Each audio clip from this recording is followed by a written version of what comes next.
So welcome back to my channel, and for today we're going to be taking a look at the Cheaney Brixworth boot in olive calf leather. I have been wanting to make a video about this boot for a long time because in general I really like Cheaney's products. I think they have very high quality and I really appreciate the work that they do. But as you watch this video, I think you'll understand why it's been hard for me to wear this kind of boot. So let's go through the basics of the boot. The Brixworth is built on the 225 last, which if you're comparing to, let's say, Allen Edmonds 65 last, it's about the same length, and the overall fit in the heel and the ball area is pretty similar. However, the biggest difference between this last and the 65 is that there is a tremendous amount of room at the instep. And this wasn't designed just for somebody with a slightly higher instep. This was really designed for people with a huge instep. Another obvious difference is that the toe is a little bit more chiseled or square, whereas the 65 last is definitely more round. It works well for this cap toe design, but if this were a plain toe, I would not recommend Cheaney use such a square last. The welt is a 270 welt, just like what Alden uses, and the sole is a combination of leather and rubber. The front forepart is completely rubber, there's no midsole, but the heel stack is a nice collection of leather or leatherboard, and it looks very well done. Cheaney does not use steel shanks, but they rely on wooden shanks for their shoes and boots. On the website, it showed that these have a single leather sole, but mine came with this rubber sole, and I'm not sure why that is. I'm not complaining about it though, because I do like the fact that I can wear these more in rainy conditions having this rubber sole. So what do I like about this boot and what do I not like about it? Let's start with the things I do like. The olive leather on this pair of boots. This is by far my favorite olive leather that I've ever tried from any manufacturer. It's nicely soft and pliable to some degree, but it looks amazing. It's just the perfect shade of olive green in my eyes. And it's also not stiff at all. There is no stiffness to this leather. It's very easy on your feet. And in addition to the nice color of olive leather, these were burnished perfectly on the toes. Cheaney does a really good job with these little details such as the burnishing on their shoes and boots. The amount of detail to the quality of the lining is very good. I would say it's as good as what I've received with Alden, and I like how there's handwritten letters and numbers on the upper, just like how Grant Stone does that. The leather insole is not quite as forgiving as, say, the Alden or Allen Edmonds insoles, but I do find it comfortable enough, and I have no issues with it. With Cheaney, their heel padding is a little different than any other brand I've tried. It has a unique feel to it.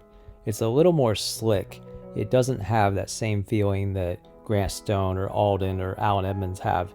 Perhaps the closest comparison would be the pair of olive Numox that I have from Allen Edmonds.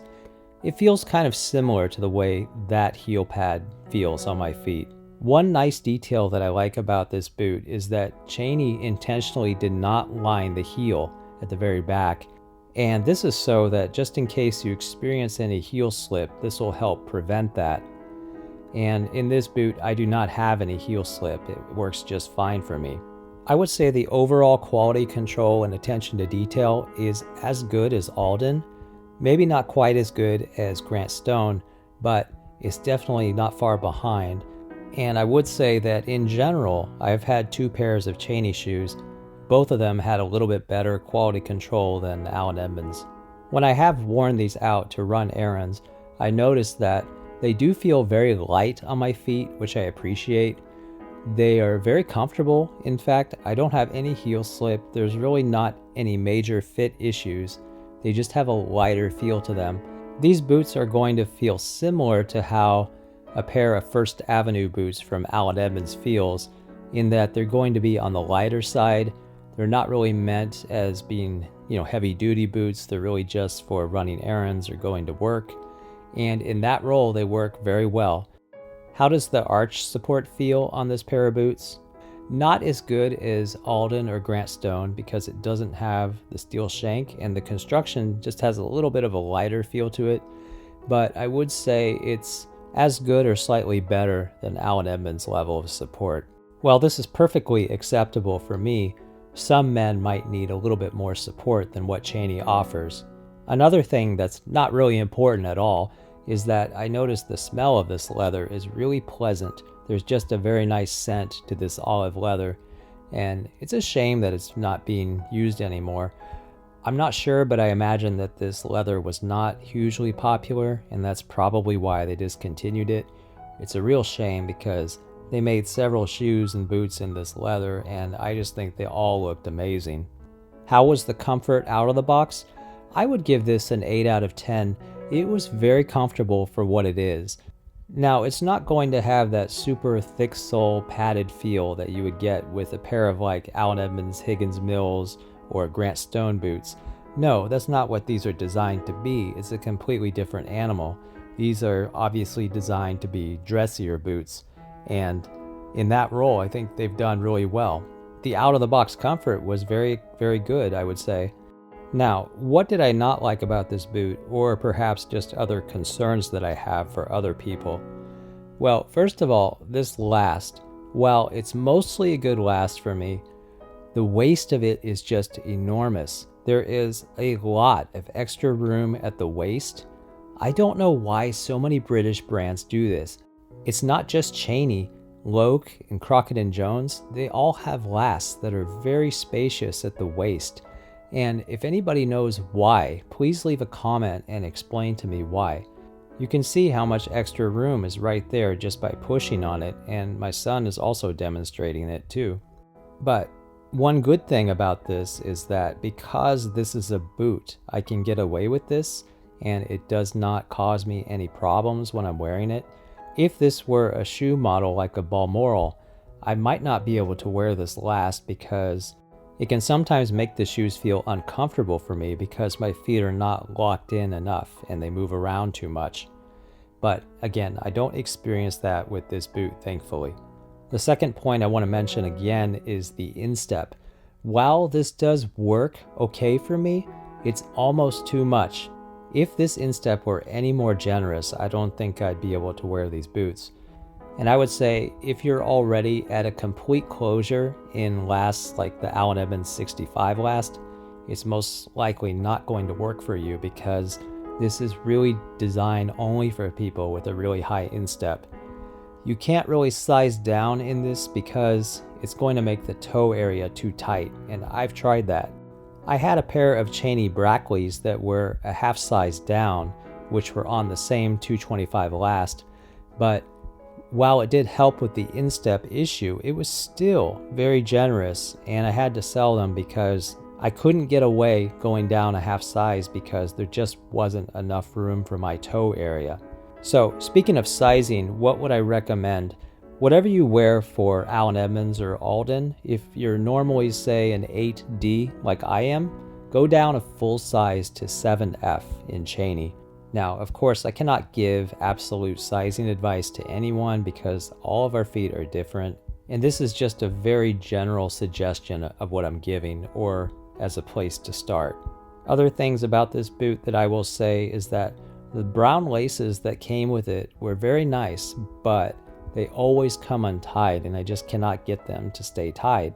I replaced them with a pair of these Loden color laces from Lechico. This was not a major flaw in my eyes, but it was just something to be aware of. Earlier, I did say that the level of support was acceptable under the arch, but I would say that if I was going to be standing for a long period of time and not walking very much, this would not be my first choice of footwear. I would choose something with more padding, but if you're just going to be walking around in these, I think they're much better for that. The forepart of the insole, where the toes are, is a little bit less forgiving than what I'm used to with some other brands. If you can handle Grant Stone insoles, you should not have any problem with these. While I did say earlier that the arch support was acceptable, I would say that this last is not quite as ideal for me as, say, the Alden Modified last or the Allen Edmonds 65. It doesn't have quite that nice shape at the waist area that those lasts have. Although I wouldn't say that's a flat last or anything, it's just got a little bit different feel to it. As far as extras go, Cheaney's pretty standard with other makers. They give you some nice boot bags, but that's about it. And that's all you really need. Probably the biggest complaint I have about this particular pair has to do with the loose grain that showed up on the creases. Now, I had another pair of Brackley shoes, and those creased perfectly. I had no issues with loose grain. Both of the boots happen to have this loose grain right where the boots flex. This is not a major flaw in my eyes, but honestly, it is something I wish wasn't there. However, I guess I was due for something like this because in the past, most of my shoes and boots do not have this issue. It's not going to prevent me from wearing the boots at all. They still look very good, and from a distance, nobody's going to really notice it until you show them close up. Now, the major problem with these boots for me is that I bought these at a time where I thought I might use them more in the future, but now I'm realizing that I do not need so many formal pairs of footwear, and these being a boot makes it even harder to wear them because I have so many other pairs of boots that better fill the role of casual or business casual. The nature of the design of these is definitely more on the formal side, yet the color is clearly more casual, so it's kind of a tricky pair of boots to pair with my clothing. So how would I wear these? I would say there's really two good options. The best way, in my eyes, would be to use any kind of gray or charcoal type of slacks. But another option is that you could use dark denim with them. I have worn these before with dark denim, and I think you can get away with it using this kind of combination. But I would say that when I wear these with jeans, I only wear them with dark denim, and I make sure the jeans are nice jeans. Trying to pair this boot with my pants is a lot different than, say, something like the Allen Edmonds Overlord, which is also a cap-toe model, but the Overlord is made out of brown kudu, and it's obviously meant to be a casual shoe, so it works very easily with any kind of jeans. But this boot does not fall into that same category because it's really more of a hybrid of dress and casual, and the casual just being the color olive green, whereas the design and the last is definitely more on the formal dress side. So this is a little tricky to pair with my clothing. One way Cheaney could have solved this problem is if they would have made a plain toe version of this olive boot, but put it on a last that's more round. How would I rate the quality control out of the box? I would give it an 8 out of 10. Generally, Cheaney tends to have very good quality control. I've never had a major issue in terms of the detail and the welt stitching and all that stuff. It's on par with what Alden has sent me, so I don't think you'll probably have any issues with Cheaney's quality control. And it does tend to be a little better than Allen Edmonds, in case you're wondering. Now let's talk about price and value. The current price, if you were to buy these today, they would cost about $530 US.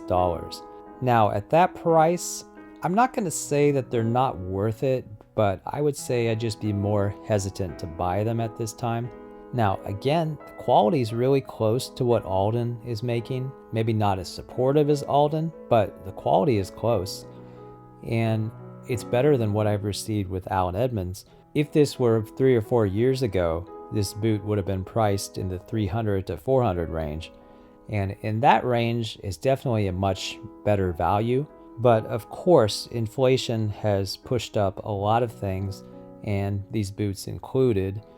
And there's really no way around it now unless you're buying these on clearance or something like that. So I'm not going to say they're not worth it at $530, but I would say that I'd probably hold off on them at that price.